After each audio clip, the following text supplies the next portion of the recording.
네, 안녕하세요. 오늘 우리가 드디어 요 민트 색깔로 들어가 보려고 합니다. 바로 이제 우리가 삼국, 남북국 시대 끝내고 이제 고려로 들어가게 될 텐데 오늘이 그 첫 시간 되겠습니다. 주제 6 한번 가볼까요?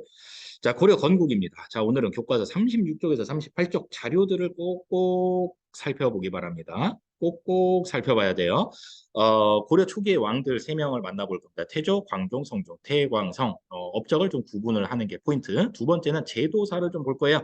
중앙행정체제와 지방행정조직의 특징을 여러분들이 좀 알아두면 좋겠죠. 관리선발제도 곁다리로 좀 보면 되겠습니다. 요 1번, 2번, 그중에서도 1번이 수능에는 많이 출제가 됩니다. 자, 후삼국 시대 어떻게 진행이 됐나요? 자, 원래 후고구려였죠. 나라 이름을 태봉으로 바꿨다가 다시 고려로 바꾸죠. 고려가 918년에 이제 건국이 됩니다. 나라 이름 바꾼 거죠. 그다음에 철원이 수도였는데 이거를 이제 왕건의 근거지였던 송악으로 이제 1년 후에 옮기게 되고요.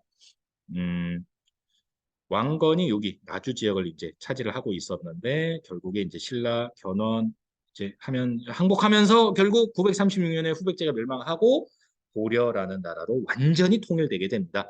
비슷한 시기에 발해가 멸망합니다. 그래서 이제 발해 유민들도 일부 들어오게 되는 그런 모습입니다.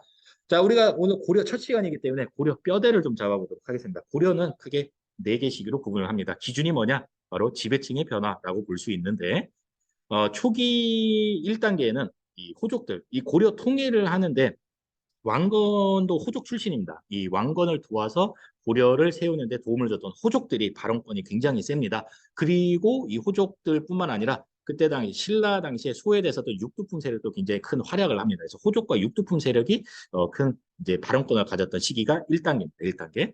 그러다가 이제 광종 때 과거제가 실시가 되거든요.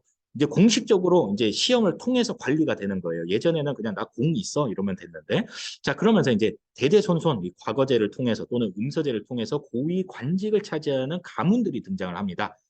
그런 가문들을 우리가 문벌 2단계에서 지배층의 역할을 했던 겁니다.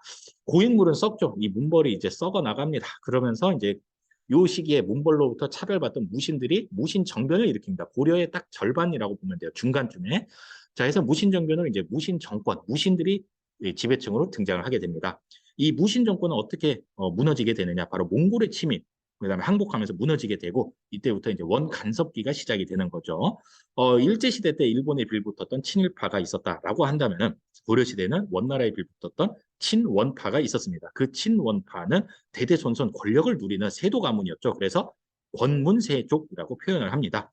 공민왕 때 이 원나라 간섭으로부터 벗어나기 위한 여러 가지 개혁 정책을 취하게 되는데 이때 이 권문세족에 대항하기 위해서 신진사대부들을 많이 이제 뽑아 올리거든요. 그래서 마지막으로 신진사대부라는 지배층도 있었다.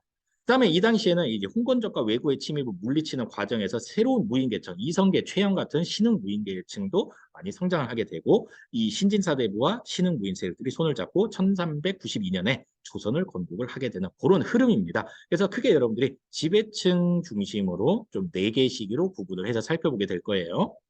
자, 오늘 이 시간에는 요 시기죠. 요 시기. 고려 초기의 왕들을 세 명을 만나보게 될 텐데 태조, 광종, 성종입니다.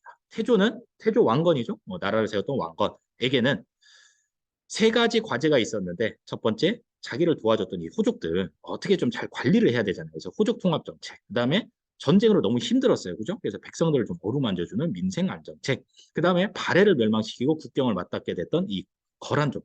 좀이 기회에 좀 북쪽으로 좀 진출을 해야 되지 않겠습니까? 그래서 북진 정책. 요 세 가지가 바로 태조가 하려고 했었던 정책이라고 보면 되겠습니다. 자, 이 호족들을 잘 통합하기 위해서는 이 당근을 줄 때도 있지만 약간 채찍질을 할 때도 있어야 돼요. 그죠? 강경책과 온건책, 회유책을 같이 쓰게 되는데 뭐 이런 거예요. 정략 결혼. 호족을 내 편으로 만드는 가장 확실한 방법은 결혼을 해버리는. 그러면 이제 친척 관계, 가족이 돼버리는 거죠. 정략 결혼. 그 다음에 그게 여의치 않으면 성씨를 나눠주기도 해요. 지금 왕건이 왕씨잖아요. 왕씨성을 상으로 내려주는 거예요. 그러면은 이 상을 받은, 이 왕씨성을 받은 귀족들은 어떤 이제 신분을 얻게 되냐면 왕족이 되는 거예요. 말 그대로. 그죠? 그래서 그런 것들을 이제 회유책, 온건책이라고 본다면은 기인 제도와 사신관 제도는 채찍, 강경책이라고 볼 수 있습니다. 기인 제도라는 것은 호족의 아들내미를 수도인 개경으로 강제로 불러오게 하는 여기서 이제 우리가 교육도 시켜주고 먹이고 재워줄게 이제 이렇게 하는 거지만 사실상 인질이죠 인질. 만약에 아빠가 지방에서 반란을 일으키면 가장 먼저 그쵸 기인으로 개경에 와 있는 그 아들내미가 죽음을 당하겠죠. 네, 그런 거죠. 그래서 일종의 인질제도라고 보면 되겠습니다. 사신관제도라는 거는 어, 그 지역의 호족을 자기가 다스리고 있는 호족이 차지하고 있는 그 지역의 사신관으로 임명을 해주는 거예요. 그냥 원래부터 그 땅에 이제 힘을 이제 많이 갖고 있는 호족이었을 텐데 사신관이라는 직책을 주고 그 지역을 일부 관리를 하게 자치권을 약간 주는 거예요. 그런데 문제가 뭐냐면은 만약에 그 지역에서 어떤 불미스러운 일이 생겼다. 그러면은 그 사신관을 처벌을 하는 거예요. 마치 이런 거예요. 담임 선생님이 야 반장 자습할 텐데 선생님 잠깐 저기 내려가서 일 좀 보고 올게. 떠들면은 너 혼날 줄 알아. 이러고 갔다 왔는데 막 떠들고 있는 거예요. 그때 담임 선생님이 야 반장 일로 나와. 너부터 혼나야지. 네 역할을 제대로 못했어. 이런 거죠. 그 똑같은 거예요. 니네 지방에서 뭔가 문제가 생겨서 야 사신관 일로 와. 너 처벌해야지. 이런 거죠. 네 책임이다. 그게 이제 기인제도와 사신관 제도입니다.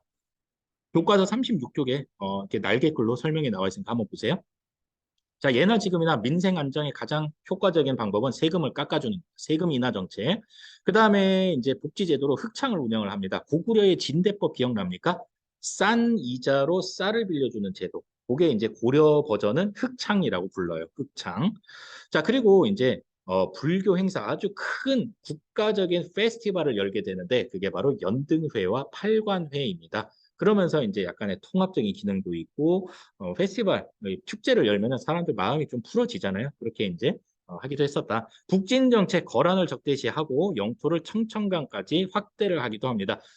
여러분들 그 지도 36쪽에 지도 있어요. 지도.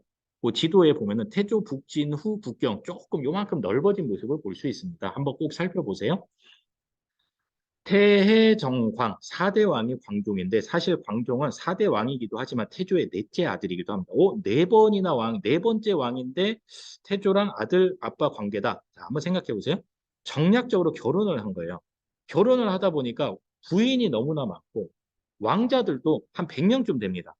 야, 이게 태조가 죽은 다음에 어떤 일이 벌어지기 쉬울까요? 그렇죠. 왕자들끼리 박 터지게 싸우는 그런 일이 벌어지기 쉽죠. 실제로 그런 일이 벌어졌고요. 그래서 그런 형제들끼리 피비린내 나는 싸움을 거치면서 해종, 종종 거쳐서 넷째 왕인 광종이 즉위를 하게 된 겁니다. 피를 본 거예요, 이 광종은. 그러면서 생각을 하기를, 아, 이제부터는 왕권을 강화를 해서 다시는 이런 피비린내 나는 그런 싸움이 나지 않게 해야겠다. 라면서 이 광종의 핵심 키워드는 왕권 강화라고 보면 되겠습니다. 자, 노비안건법을 실시를 하죠. 이건 아주 중요한 키워드 중에 하나인데 조사를 하는 거예요. 예, 조사를 해가지고 이 불법으로 노비가 된 사람들을 싹 다시 평민으로 풀어주는 거예요. 자, 그럼 두 가지 효과가 있습니다. 이 노비들은 양민이 되면서 되게 고마워졌겠죠. 고마운데 이게 양날의 검이에요. 노비들은 세금을 안 내요. 근데 평민들, 양민들은 세금을 내거든요. 자, 노비들을 양민으로 많이 풀어줬다라는 것은 세금 거둘 사람들을 많이 확보를 했다는 거고 국가적인 차원에서는 재정 확보에 그런 효과를 가져오게 되는 겁니다. 자, 두 번째 효과는 어떤 게 있냐면은 노비를 불법적으로 만들 수 있었던 사람들은 힘이 있는 귀족들이었겠죠. 이 귀족들의 노비를 다 양민으로 해방을 시켜버리니까 귀족들 세력은 약화되는 그런 모습이에요. 귀족들 세력이 약화됐다라는 것은 왕권이 강화됐다 이렇게 볼 수 있는 거죠. 자, 그다음에 이제 그 관리들의 공복을 제정을 합니다. 관리들 등급마다 색깔을 지정을 했다라는 얘기고요. 그다음에 이제 중국으로부터 귀화한 쌍기의 건의를 받아들여서 과거제를 처음으로 실시를 합니다. 여러분들 과거제는 조선시대 때도 있는데 고려 때가 최초라는 사실, 특히 이 광종의 업적 중에 하나라는 사실을 꼭 기억을 해두세요. 수능에서는 이 노비안건법과 과거제 이 두 가지가 광종의 키워드로 굉장히 단골로 많이 나오고 있습니다. 자, 그다음에 성종을 한번 보겠습니다. 자, 성종 때는 최승로라는 유학자가 시무 28조라는 건의문을 가지고 오게 되는데 여러분 교과서 38쪽에 자료 2번에 나와 있습니다. 그거를 꼭 지금 잠깐 일시정지하고 좀 읽어보고 오세요. 어떤 내용인가요? 네, 읽어보고 왔죠? 자, 두 가지 내용입니다. 불교 대신에 유학을 좀 받아들여라. 그다음에 지방관을 파견해라. 이 두 가지가 핵심입니다. 그래서 이 성종이 최승로의 건의문을 받아들입니다. 받아들이고 나서 체제 정비를 하죠.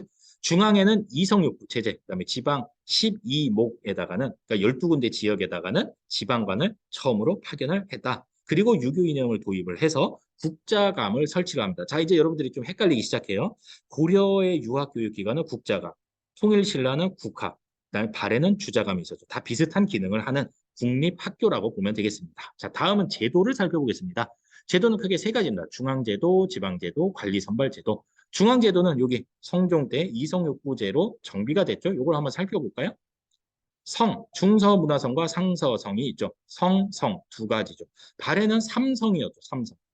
고려는 합친 거예요. 중서성과 문화성을 이렇게 됐고, 중서문화성에서 뭔가 정책을 결정하면 상서성에서 시행을 합니다. 시행을 6개 부서에서 나눠서 한 거예요. 역할을. 그래서 6개 부서, 6부. 그래서 이성 6부. 참고로 도병마사와 식목도감은 고려에만 볼 수 있는 아주 독특한 기구다라는 것까지 여러분들이 좀 알아두면 좋겠습니다.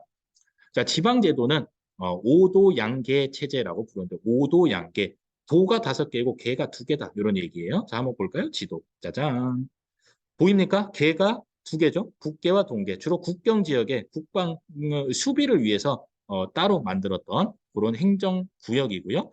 그 안쪽에는 이제 도도. 이제 5개 도, 그다음에 계경이 수도죠. 근데 특이한 게 있어요.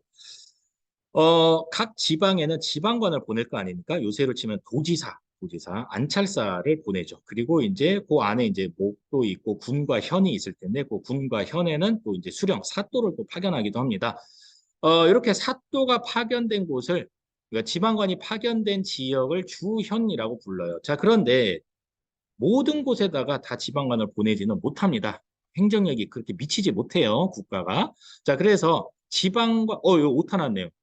아닌가요? 아, 맞네요. 아, 이거 눈이 잘못됐네. 지방관이 파견되지 않은 지역을 속현이라고 부릅니다. 자, 퀴즈 하나 낼게요. 고려시대에는 지방관이 파견된 주현이 많았을까요? 지방관이 파견되지 않은 속현이 많았을까요? 놀랍게도 지방관이 파견되지 않은 지역이 많았다라는. 와, 되게 놀랍죠? 국가의 행정력이 곳곳에 미치지는 못했다 이런 얘기. 두 번째 특징은 뭐냐면은 바로 이거예요. 지방관도 파견되지 않고 심지어 차별받는 지역인 향, 부곡, 소라는 지역이 존재했었다라는 사실입니다. 자, 크게 3가지 특징 다시 정리합니다. 조선은 그냥 팔도 체제예요. 그러니까 도로 다 통일이 되어 있는데 고려 시대에는 국경 지역에는 양계가 있다는 게 첫 번째 특징입니다. 두 번째 특징, 지방관이 파견되지 않은 속편이 더 많았다라는 거고, 세 번째 특징, 향, 부곡, 소 차별받는 지역이 있었다. 좀 기억을 해두세요. 요거는 조선시대 지방제도랑 좀 구분을 해두면 도움이 될 겁니다. 자, 관리는 어떻게 뽑았는가? 과거제, 시험 보는 제도로 뽑기도 하고, 두 번째로 시험을 보지 않고 무시험 전형으로 음서제도로 뽑기도 했었다. 음서제도는 무시험 특혜잖아요, 특혜. 그러니까 아무나 여기에 해당되지는 않고 5등급 이상 관리, 그러니까 5품 이상의 관리의 자식들만 이 음서제도의 혜택을 받았고 나머지는 과거 시험을 봐야 했다라는 얘기예요. 자, 이 과거 시험에 크게 3가지 종류가 있습니다. 제술과와 명경과, 문과, 문신을 뽑는 거, 문신. 그다음에 기술관을 뽑는 잡과, 그다음에 특이하게 스님을 뽑는 승과도 있었다. 여기서 우리가 알 수 있는 사실, 고려는 스님을 뽑는 시험까지 공식적으로 시행을 했으니 불교를 굉장히 중시했었다. 두 번째는 바로 무과가 없었다라는 게 이제 또 한 가지 특징입니다. 세 번째 특징은 바로 과거 제도보다는 음서의 비중이 컸다. 그러니까 관리들을 싹 조사해 보면은 과거 시험으로 관리에 들어온 사람보다 음서 제도로 관리에 들어온 사람들이 더 많았다라는 게 세 번째 특징이 되겠습니다. 자, 고려 초기 왕들 구분하고 제도 특징, 조선이랑 비교하면은 오늘 주제는 문제 없을 겁니다. 자, 수고했습니다.